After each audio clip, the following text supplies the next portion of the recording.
Okay, so today now we're talking about how did World War I send the world into the Great Depression. So I want you to think, before we start talking about this, I want you to think about how is our economy a world economy? How is our economy connected together? I also want you to think about how would World War I affect the economy of Europe, all these years of war. So the first question I want to talk to you about is something called the Dawes Plan. How did the Dawes Plan try to relieve the reparation problem? So in general, as Europe was in the time period post-World War II, post-World War I, finances were beginning to decline in the world. The Allies owed a lot of money to the U.S. So like France and Britain owed a great deal of debt to the U.S. So if we look at this map here, you could see some of the amounts of money that the Europeans owed to the U.S.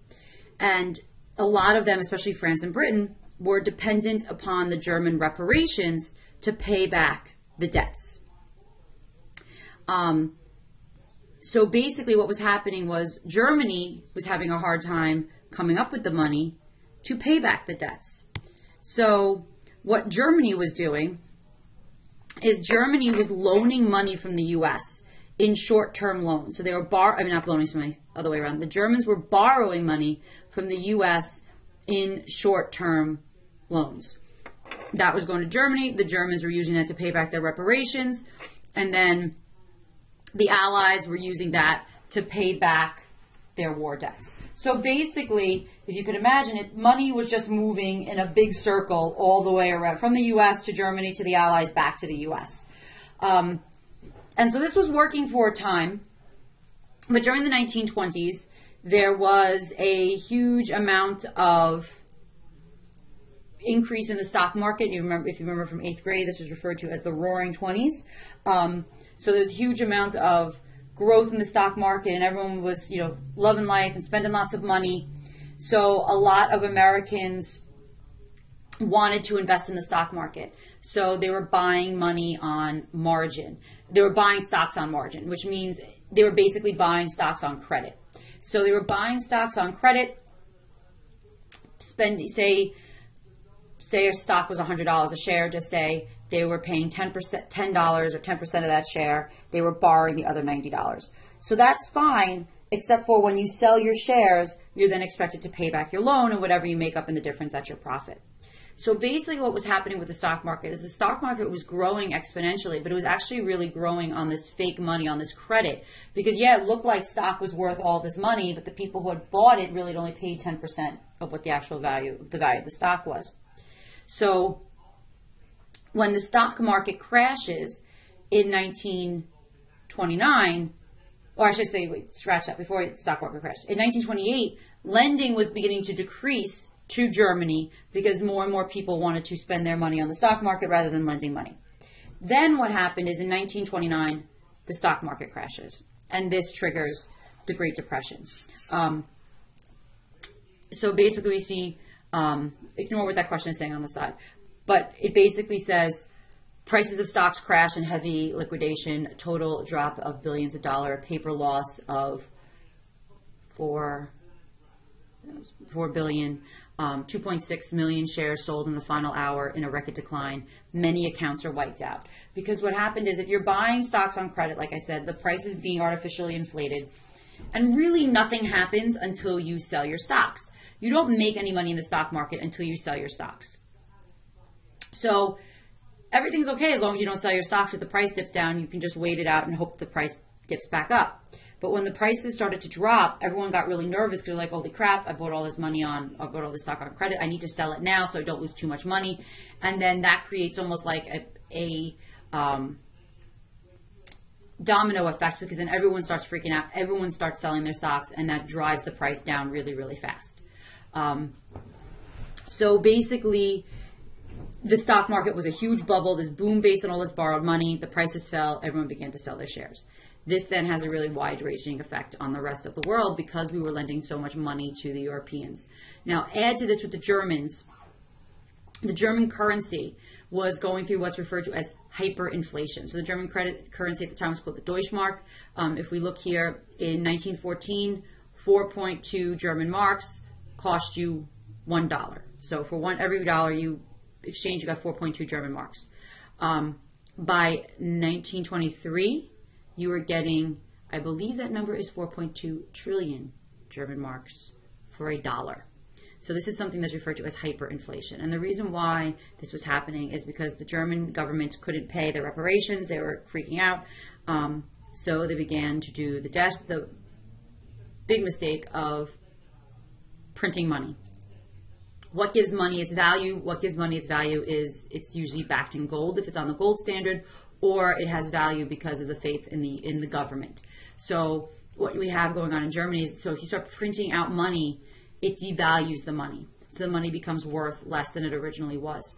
So if you're a poor person, kind of, barely eking by, living from paycheck to paycheck, this actually doesn't really affect you very much, because with this huge increase in huge inflation, prices are going to go up as well.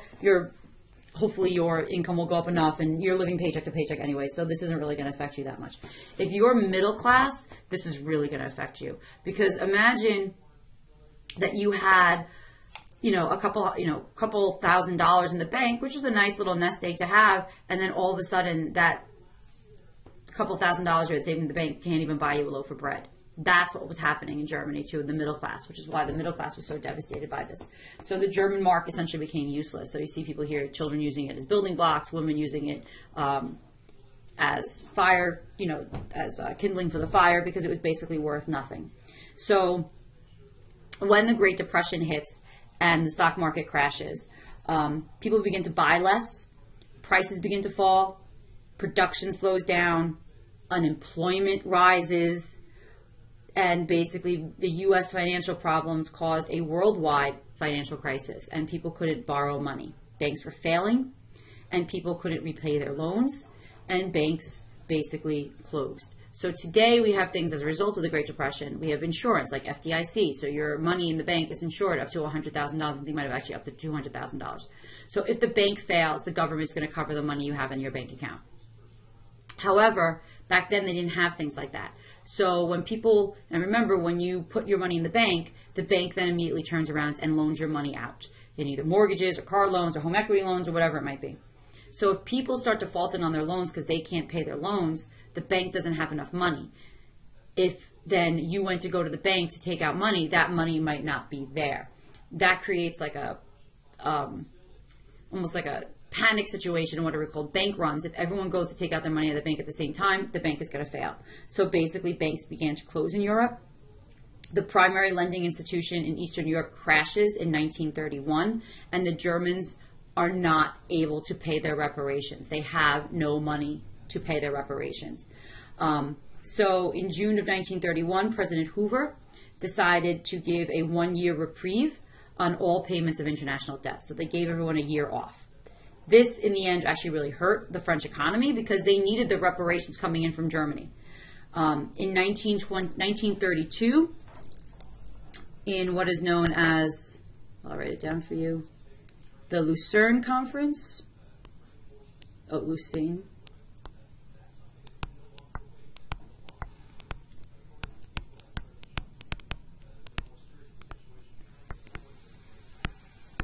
What happened as a result of this is the reparations were ended. Bottom line, the U.S. ate the cost of World War I, because they were the ones that were loaning the money to the Germans, so they enabled them to pay the reparations, so the British could pay back the loans that we had lent to them during the course of the war. And we said, you know what? Rather than making this big, huge circle out of the U.S. to Germany, to France and Britain, and back to the U.S., let's just cancel it all out and call it a day. And they just had to pay small token payments or default completely on their loans. So basically we funded all of World War I. So the other issue that's going on is problems in agriculture. So in the 1920s, the market demand for European goods declined because factories were becoming idle, there were fewer jobs. At the same time, we're having better methods of food production, which is leading to a decrease in grain prices. Because if there's more food, the price of food is going to go down. So the price of food is going down at a time when there are higher industrial wages and the rising cost of industrial goods. So the cost of industrialized goods are going down at the time when the cost of agricultural goods are going down, the cost of industrial goods were rising. I think I said that. At the same time, the cost of agricultural goods were going down, which meant the farmers couldn't afford to buy any goods. The farmers, because the prices of food went down so far, the farmers couldn't afford to pay their mortgages, because the farmers would borrow money at the beginning of the season to buy seed and all their materials, and at the end of the harvest they would pay it back. They couldn't pay their mortgages. In Eastern Europe, where the farms were really inefficient and the methods of production were really still very backwards, they really couldn't compete, because you had in Western Europe these more efficient methods of production, which was what was increasing the yield and driving down the price. But for Eastern Europe, they just had to deal with the lower prices without the increased yield. So they were really hurt by this. The other issue, because the whole world is connected at this point, is Asia, Africa, Latin America. They couldn't afford to buy industrial goods. So this further leads to the stagnation of the world economy. Also, a lot of the things that are produced in, say, Latin America are considered luxury items, like various types of tropical fruit or coffee or all these types of things that are made there. Since they're considered luxury items, people in Europe and and North America can't afford to buy them because of the Great Depression, and it's just a huge cycle of decreasing production and decreasing money. So between 1929 and 1933, the world's output of goods fell by 38%. So if you're a government, how do you actually deal with this?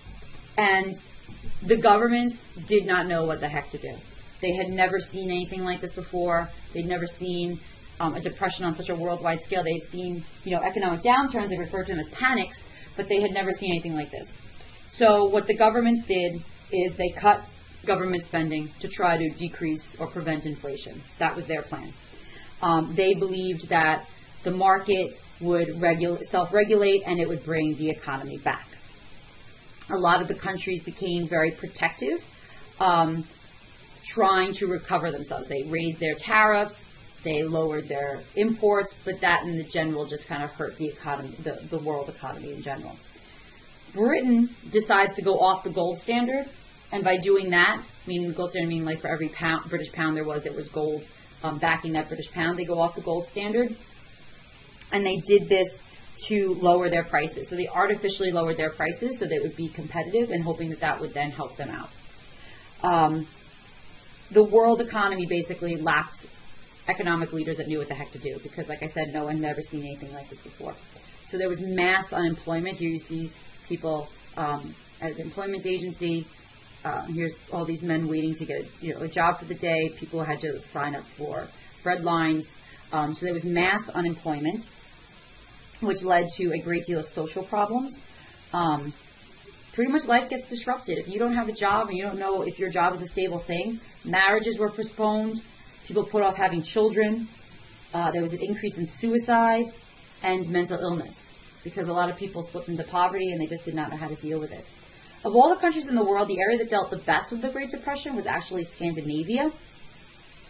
The Scandinavian countries, which would be Norway, Sweden, Finland, Denmark, their largest political party was called the Social Democrats, and they passed large social reform for peasants. They ran very large deficits. The general rule at this point was that governments had to balance their budget. Governments shouldn't be borrowing money, and governments shouldn't be racking up debt. And the Scandinavian countries said, forget that, we're going to run a large deficit. We're going to borrow money, and we're going to use this money to finance public works, to maintain production, and to maintain employment. The flip side was there was very high taxes in Scandinavia and a very large government bureaucracy, but the democracy survived and the economy was able to bounce back. All the other countries, it took a little bit longer. So before I even talk about this, I want to show you this map too.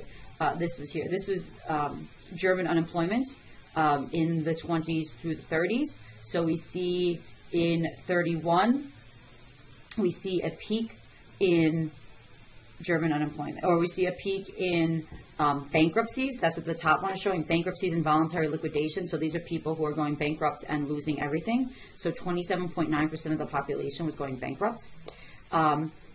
If we look at unemployment, the height of German unemployment is around 20-something%. That is ridiculously high. When our unemployment reaches about like 9%, all like economists here in the United States are like freaking out. So if 9% is like crazy, ridiculously unemployed, 20% is insane. And then you'll notice here then that only about 80% again of the people are of employable age are employed. So you kind of can see it's around this time, 32, 33. This is when unemployment is the highest, and this is when Hitler is gaining momentum and eventually rises to power. Because Hitler is using the pain of the Depression to his advantage to gain followers. And we'll talk more about that when we talk about the World War II. So I want you to think about, could the Depression have been prevented, or was it inevitable? Like, was it just bound to happen because of the conditions in Europe after World War I? So think about that, and we'll talk about this in class.